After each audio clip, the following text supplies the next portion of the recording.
Assalamualaikum warahmatullahi wabarakatuh. Kami dari kelompok 10 yang beranggotakan Pak Ujar, Devita, dan juga Nadia akan sedikit presentasikan melalui media telepon genggam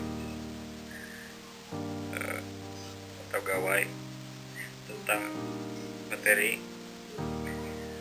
bercerita.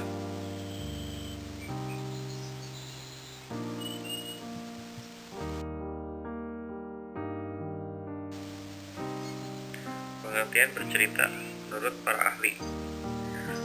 Menurut Hartono tahun 2005, bercerita adalah menyampaikan serangkaian peristiwa yang dialami oleh tokoh.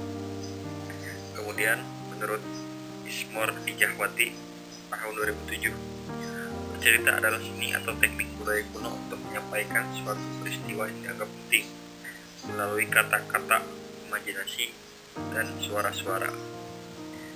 Menurut Gunandi dan kawan-kawan tahun 2008, bercerita adalah suatu kegiatan yang dilakukan seseorang untuk menyampaikan pesan, informasi, atau sebuah dongeng belaka yang bisa dilakukan secara lisan dan tertulis dan merupakan sebuah metode dari suatu kegiatan. Pengembangan yang ditandai dengan pendidik memberikan pengalaman belajar kepada anak melalui pembacaan secara cerita secara lisan. Menurut Mediawati tahun 2016, bercerita adalah salah satu keterampilan berbicara yang bertujuan untuk memberikan informasi kepada orang lain dengan cara menyampaikan berbagai macam ungkapan, perasaan yang sesuai dengan apa yang dialami, dirasakan, dilihat, dan dibaca. Kemudian, pengertian metode bercerita. Metode bercerita adalah salah satu cara bertutur kata dalam penyampaian cerita atau memberikan penjelasan kepada anak secara lisan dalam upaya memperkenalkan ataupun memberikan keterangan baru pada anak. Metode bercerita merupakan salah satu cara yang ditempuh guru untuk memberi pengalaman belajar kepada anak.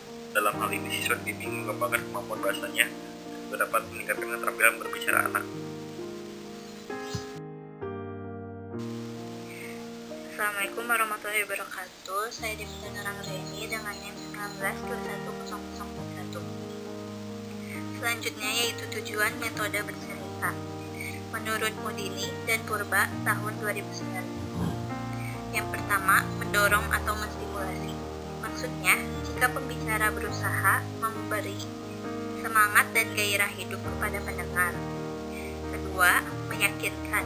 Maksudnya, jika pembicara berusaha mempengaruhi keyakinan, pendapat, atau sikap para pendengar.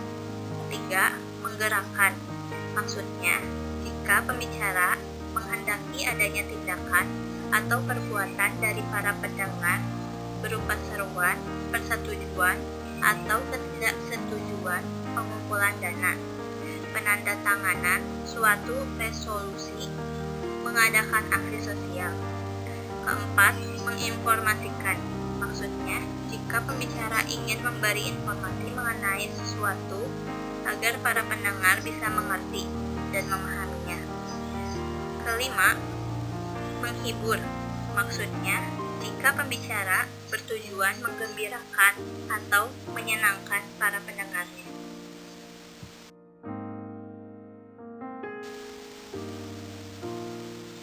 Baik, selanjutnya yaitu fungsi metode bercerita.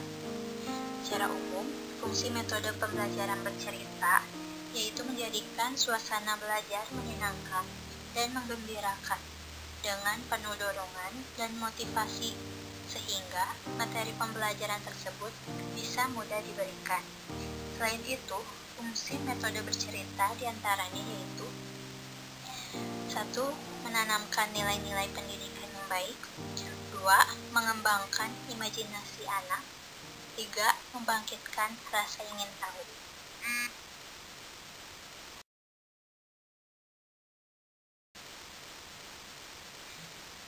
Selanjutnya yaitu manfaat metode bercerita.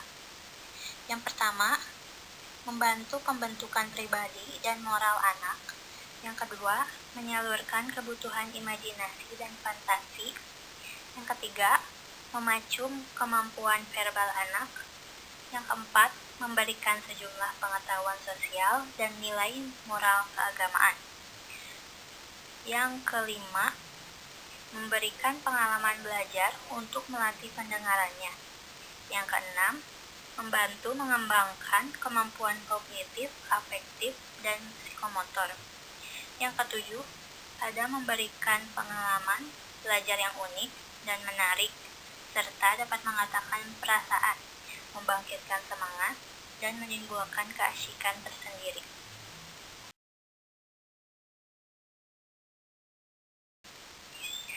Baik, selanjutnya yaitu ada bentuk dan jenis metode bercerita. Yang pertama ada bercerita tanpa alat peraga. Bercerita tanpa alat peraga yaitu kegiatan bercerita yang dilakukan oleh guru atau orang tua tanpa menggunakan media atau alat peraga yang diperlihatkan kepada anak. Yang kedua yaitu ada bercerita dengan alat peraga. Bercerita dengan alat peraga adalah metode bercerita menggunakan media atau alat pendukung untuk memperjelas penuturan cerita yang akan disampaikan.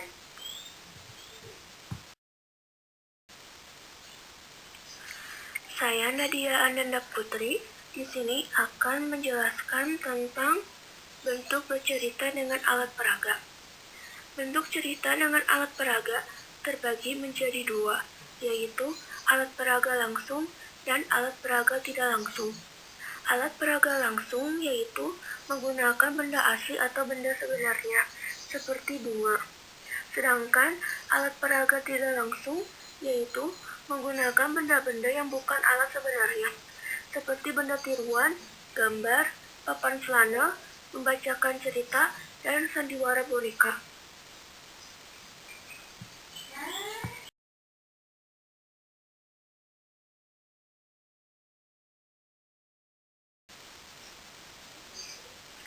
Selanjutnya, ada langkah-langkah metode bercerita.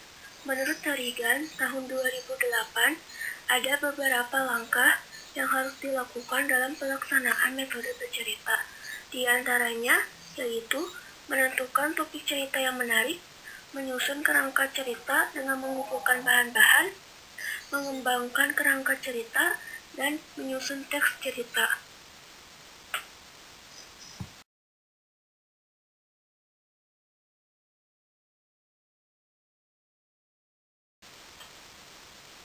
Selanjutnya, ada kelebihan dan kekurangan metode bercerita.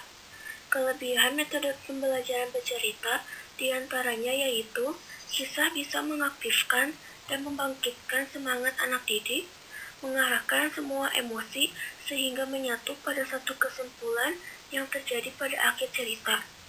Kisah selalu memikat karena mengundang untuk mengikuti peristiwanya dan merenungkan maknanya, dan dapat mempengaruhi emosi. Kekurangan metode pembelajaran bercerita diantaranya yaitu pemahaman anak didik akan menjadi sulit ketika kisah itu sudah terakumulasi masalah lain, bersifat monolog, dan bisa menjenuhkan anak didik. Sering terjadi ketidakselarasan isi cerita dengan konteks yang dimaksud sehingga pencapaian tujuan sulit diwujudkan. Baik, mungkin segitu saja yang dapat kami sampaikan. Kurang lebihnya mohon dimaafkan. Wassalamualaikum warahmatullahi wabarakatuh.